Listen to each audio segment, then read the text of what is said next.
WBON-TV is here in downtown Richmond. We popped into City Hall to talk to the mayor about the hotel issue, the growing drug epidemic, and of course, the jail issue. Here's what he had to say from the city stands. Lulatee's Boutique is now open in Irvine. Ladies, you'll love the selection of tops, pants, dresses, and accessories, plus the latest in Simply Southern apparel. At Lulatee's, they have a huge selection of bath bombs, soaps, and other bath products. Lulatee's Boutique on Main Street in Irvine, or on Facebook and Instagram.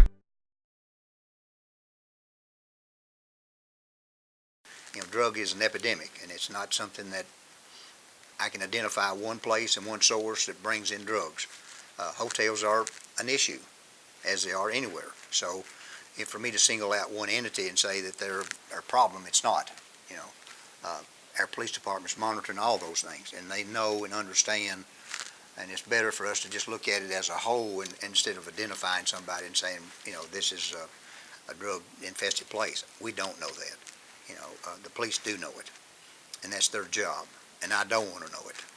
It's just not local. I mean, we have drug enforcement, we have police and state police, and we're all monitoring the drug activity. Does it run through hotels? Probably does. So does apartments, and so does businesses, and it's a problem. I wish I could say it is. If that was the case and there was 5 of them, we could close them down tomorrow. But it's not the case. Now, is there drugs going through them? Probably so. But I can assure you our police department's on top of it. Probably the biggest issue we have through the court systems, how we treat the situations, how you get warrants. I mean, there's so many factors that go into it. For us to be able to pass a legislation, I don't see anything that we could do without the state or the federal government mandating us to do it. I would support anything to curtail drug use, period. As long as it's within the legal boundaries that we have. And it's an issue. It is a major issue. The biggest issue is I don't think people understand how bad it is. I mean, you see young people in the obituaries, but they don't say what's wrong. If we put it out there, everybody that dies or sick or affected by it, then everybody would understand that we've got a major problem, and not just in Richmond, Kentucky. I mean, we've got our issues, but everybody's got them worse than we do, or a lot of people do.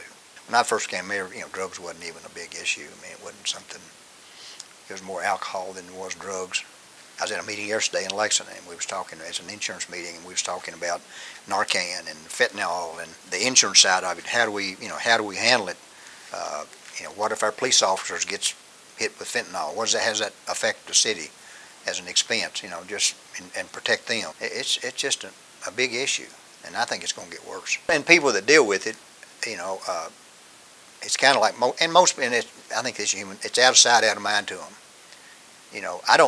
It's on my mind a lot because I hear from all different departments, and 98% of our crimes it's all drug related.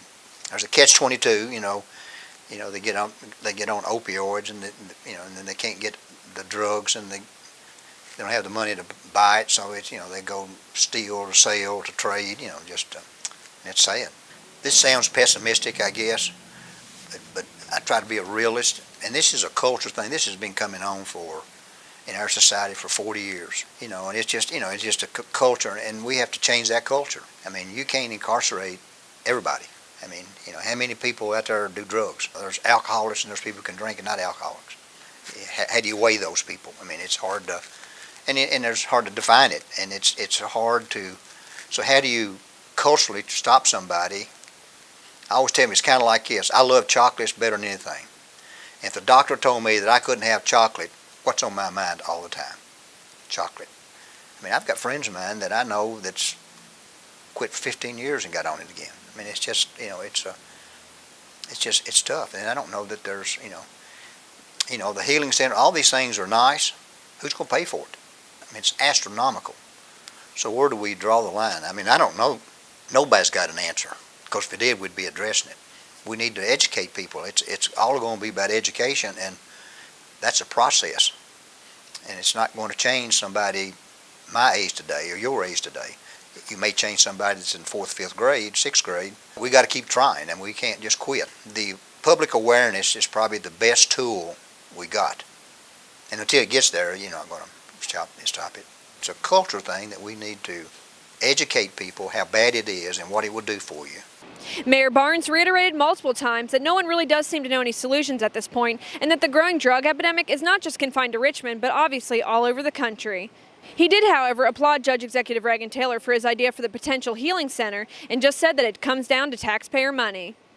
For WBON TV here in downtown Richmond, I'm Marissa Hempel.